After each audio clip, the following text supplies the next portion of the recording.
किसान साथियों नमस्कार।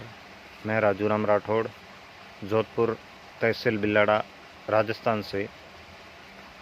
इस बार हम इस वीडियो में आपके लिए एक विशेष अनुभव की बात बताएंगे। आज हम बनाने जा रहे हैं फिर से आगे लगाने वाली फसलों के लिए माइक्रो न्यूट्रिएंट। कई सालों से हम वेस्ट डीकम्पोजर की जो खेती कर रहे हैं, किसान भाई अभी भी काफ़ी भ्रमित है वेस्ट डीकम्पोजर को लेकर। सबसे पहले मेरा आपसे निवेदन, आप वेस्ट डीकम्पोजर केवल OWDC ही उपयोग करें।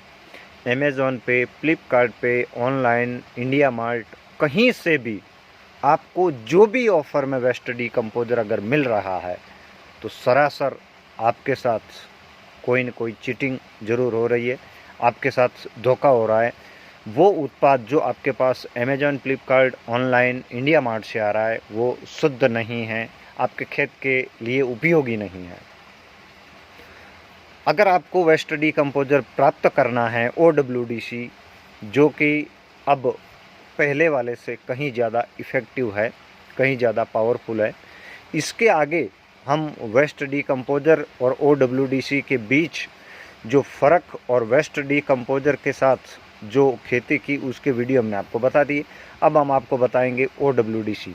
किसान साथियों, अगर आप OWDC का उपयोग कहीं पर भी करें, किसी भी जगह, चाहे जानवरों पे, शरीर पे, अपने शरीर पे, घर आंगन की साफ़ सफाई में, टॉयलेट बाथरूम की साफ़ सफाई में, तो ये आपको बहुत ही अच्छा परिणाम देगा। जानवरों की अगर बात करें किसान साथियों, तो अगर आप इसका नियमित गाय या भैंस को नहलाने में उपयोग करते हैं तो ये मेरा पूर्ण विश्वास और मैं आपको गारंटी के साथ कहता हूँ, जैसा परिणाम हमने हमारे जानवरों पे देखा है बहुत ही अच्छा रहा।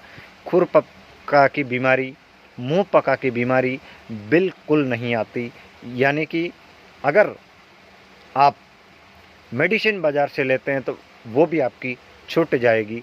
जो किसान भाइयों के गाय या भैंस ब्यात के समय जब वो गर्भवती होती है, जब वो ब्याने की अवस्था उसके नज़दीक आती है, तो एक ऐसी स्थिति जानवरों में होती है कि जब गाय या भैंस बैठता है या बैठती है तो उसके जो है बच्चेदानी का अंग पीछे से बाहर आ जाता है। किसान साथियों, अगर ऐसी शिकायत है तो आपको एक उपयोग करना है वेस्ट डीकम्पोजर का। आपको हर रोज़ उस गाय या भैंस को, जिसको भी बच्चा पेट में है और बच्चा देने का समय नज़दीक आ गया और जब वो बैठती है तो उसकी बच्चेदानी यानी कि पिछला हिस्सा जो बाहर आ जाता है, उसका समाधान आपको रोज़ गाय या भैंस, गाय को अक्सर कम शिकायतें होती है, अक्सर ज़्यादा भैंसों को शिकायतें होती है, तो आपको रोज़ आधा लीटर वेस्ट डीकम्पोजर, वो वेस्ट डीकम्पोजर 15 दिन से पुराना नहीं होना चाहिए। ये एक विशेष बात आप ध्यान करें। ये हमने प्रयोग करके देखा है। जो गाय या भैंस जिसके बच्चेदानी की आंत बाहर आ जाती है वो ब्यात से पहले ही ठीक हो जाती है। ये प्रत्यक्ष परिणाम। दूसरा, जो गाय के शरीर पे कई तरह के बैक्टीरिया बैठ जाते हैं, कई तरह के ऐसे रस चूसक कीट, खून चूसक कीट बैठ जाते हैं जो कि उनकी बॉडी के अंदर चिपक कर अंदर से रस चूस जाते हैं, खून चूस जाते हैं। तो इसके ऊपर भी अगर आप नियमित नीम की पत्तियों और वेस्ट डीकम्पोजर का बना घोल अगर उपयोग करते हैं तो तकरीबन 20 से 1 महीने के बीच में सारे खून चूसक कीड़े या उसके ऊपर लगने वाले कीट सारे धीरे धीरे दूर हट जाते हैं और गाय या भैंस अपने आप को एक अच्छी अवस्था में एकदम तंदुरुस्त वाली फील करती है। तो किसान साथियों, आज हम आपके लिए इस वीडियो में बताएंगे, अगर आपके पास अभी भी वेस्ट डीकम्पोजर नहीं पहुंचा है OWDC, तो आप हमसे सीधा जुड़ जाएं, नाम, पता, पिन कोड, और आप हमसे OWDC ओरिजिनल वाला तरल अवस्था में जो कि किसान समूह के द्वारा तैयार किया गया है, ये आप तक हम पहुंचाने का प्रयास करेंगे। हमारे नंबर है 9461691944। आज हम बनाने जा रहे हैं माइक्रो न्यूट्रिएंट।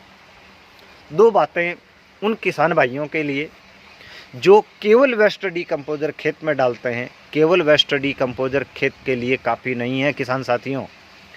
इसके लिए जैसे कृष्णचंद्रा जी ने कई तरह के उत्पाद बनाकर बताए और कहीं हमारे ऐसे वीडियो जो उन्होंने अपने YouTube चैनल पर डालकर आप लोगों को ये जानकारी दी कि इस तरह से आप भी करें। जैसे कि आज आप हमारे घर पर माइक्रो न्यूट्रिएंट देख रहे हैं, इसमें मैंने 5 से 7 तरह की दाल, 5 से 7 तरह के अनाज और लोहा, तांबा, जस्ता, हल्दी, गेरू यानी कि एलोवेरा जूस भी इसमें हमने इस बार सम्मिलित किया। पहले वाले में हमने सम्मिलित नहीं किया।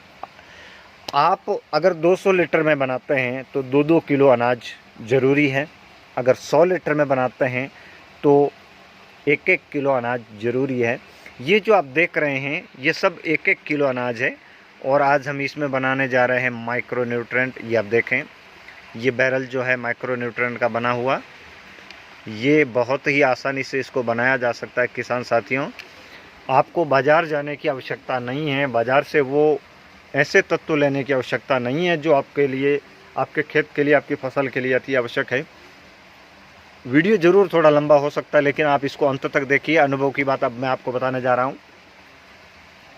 अगर आपने माइक्रो न्यूट्रिएंट बनाया है और माइक्रो न्यूट्रिएंट बनाकर आपने उपयोग करते करते कुछ समय बाद जैसे आपने निकाला वैसे नया डाल दिया, जैसे बनाया जैसे नया डाल दिया, उसके बाद धीरे धीरे जब इसका रंग काला पड़ना हो जाता है तो आप समझ जाइए इसके अंदर पाए जाने वाले सभी तरह के वो तत्व अपनी खेत की फसल के लिए चले गए हैं। तब काले हुए माइक्रो न्यूट्रिएंट को आप केवल सिंचाई के लिए ज़मीन में छोड़ सकते हैं, बल्कि आप उसका स्प्रे नहीं कर सकते। जब आपका माइक्रो न्यूट्रिएंट बनाने की तारीख से अगले 6 महीने तक वही रंग का रहता है जिस दिन आप बनाने के लिए डालते हैं, तो आपको स्प्रे के लिए किसी भी फसल के ऊपर आवश्यक जो आप वेस्ट डीकम्पोजर और पानी लेते हैं उसमें आप इसको 10% मिलाकर उपयोग करें। दूसरा, एक किस्सा सामने आया। अनार के बगीचे में जब हमारा जाना हुआ तो एक किसान भाई ने कहा कि मैंने माइक्रो न्यूट्रिएंट का उपयोग किया और सारी पत्तियां जाम हो गई अनार की। क्या हुआ, किसी भाई ने उनको एक वीडियो के माध्यम से बताया कि आप 2 किलो सरसों की खली लीजिए, 2 किलो मूंगफली की खली लीजिए, 2 किलो सोयाबीन की खली लीजिए, 2 किलो, यानी उस किसान को बताने वाले ने तिलहनी उत्पादों की मात्रा इतनी बता दी कि जो उन्होंने माइक्रो न्यूट्रिएंट बनाया 200 लीटर में, और उस माइक्रो न्यूट्रिएंट में जो तिलहनी उत्पाद थे उनको उन्होंने बहुत ज़्यादा ग्राइंडिंग किया था, यानी कि एकदम तेल तेल कर दिया था। जब उन्होंने माइक्रो न्यूट्रिएंट बना दिया और उस बने माइक्रो न्यूट्रिएंट में जो तेल की मात्रा थी वो वेस्ट डीकम्पोजर और माइक्रो न्यूट्रिएंट के बने घोल में एक सतह के रूप में, एक परत के रूप में तैरने लगी। तब उन्होंने वही माइक्रो न्यूट्रिएंट उस जानकार के द्वारा बताए जाने पर उस किसान ने डाल दी और उनके पूरी अनार खराब हो चुकी। फिर उन्होंने कहा कि इस प्रकार की अवस्था तो हम कैसे बिलीव करें इस प्रकार बनाए हुए घरेलू उत्पादों पर। जब मेरा जाना वहाँ हुआ तो उस फसल के ऊपर मैंने जाके देखा तो सारी की सारी पत्तियाँ जाम हो चुकी, यानी कि पत्तियों के ऊपर पूरा तेल तेल हो चुका था। किसान भाइयों, अगर आप कोई भी क्रॉप करते हैं, अगर आपको माइक्रो न्यूट्रिएंट बनाना है, इतना आप फाइन ज़रूर करें, यानी कि इसको इतना ग्राइंडिंग ज़रूर करें और बाकी सब समान मात्रा में जो दूसरे उत्पाद बोल लें, जो तिलहनी मात्रा है वो ज़्यादा ना लें, जैसे कि किसान भाई के साथ घटना हुई। मेरा आपसे आग्रह, काला पड़ा हुआ माइक्रो न्यूट्रिएंट आप ज़मीन में छोड़ दें, स्प्रे नहीं करें। ज़्यादा तेलीय अवस्था वाला माइक्रो न्यूट्रिएंट किसी भी फसल के ऊपर स्प्रे नहीं करें, इससे नुकसान होता है। सूरज की रोशनी के साथ पत्तियां खाना बनाती है और किसी भी पेड़ पौधे का रसोई घर उसकी पत्तियां होती है। पत्तियों के ऊपर अगर आपने तेल की परत चढ़ा दी तो वो प्रकाश संश्लेषण न करके पत्तियां पीली पड़ के धीरे धीरे सूख जाती है, पत्तियां मर जाती है और धीरे धीरे पौधे का विकास, पौधे पर लगने वाले फल फूलन में काफ़ी असर पड़ जाता है।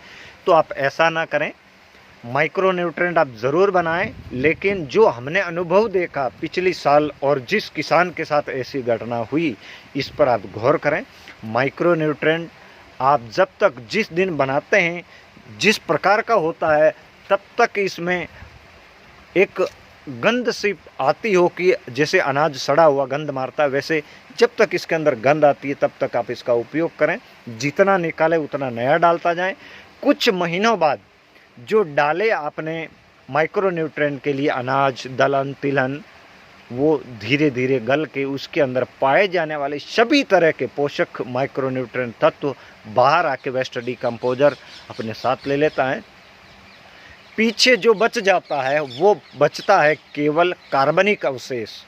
आप सभी किसान भाई कार्बनिक अवशेषों को केवल ज़मीन में सिंचाई दें, क्योंकि कार्बनिक अवशेषों का अवशोषण केवल जड़ें ही कर पाती है और पौधे तक पहुंचाने का काम करती है।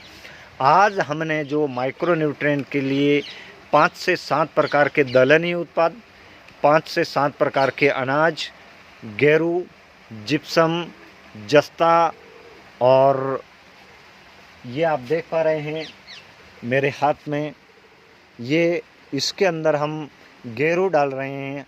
आज हम माइक्रो न्यूट्रिएंट बनाने जा रहे हैं 100 लीटर और तांबे की छड़। इससे पहले कि पहली बार भी हमने इस वेस्ट डीकम्पोजर के साथ बने माइक्रो न्यूट्रिएंट को बराबर 1 साल चलाया था।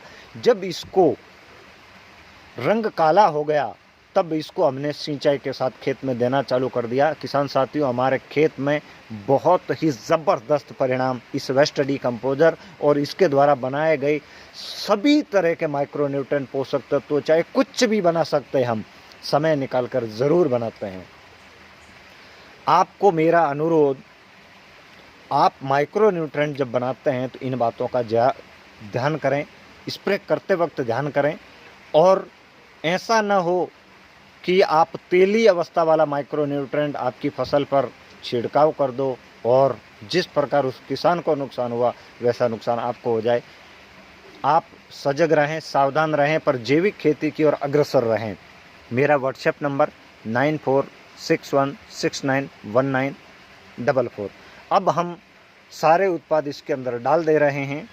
जो माइक्रो न्यूट्रिएंट मैंने इस बर्तन के अंदर बताया है, जो भी अनाज, तिलहन, दलहन मेरे पास इस समय अवेलेबल थे वो ही लिए हैं, यानी कि आपको बाज़ार जाने की आवश्यकता नहीं है। ये तांबे की छड़, इससे पहले इसके अंदर लोहे की किले डाल दी गई है।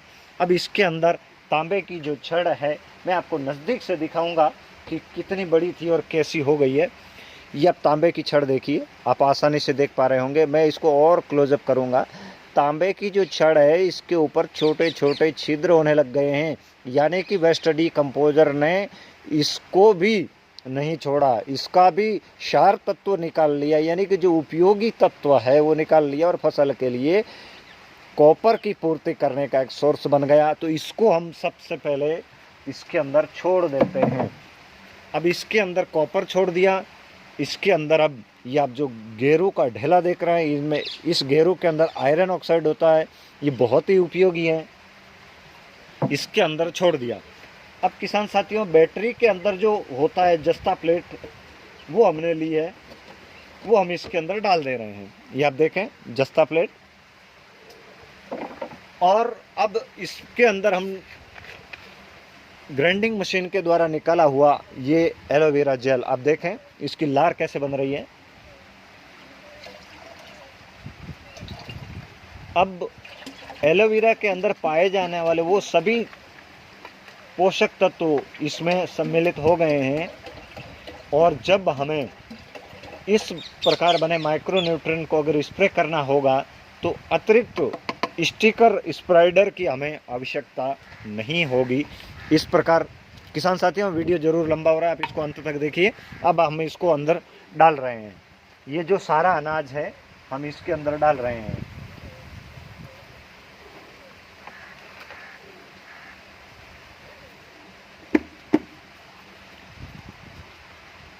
जो भी अनाज थे वो अब इसके अंदर डाल दिए हैं।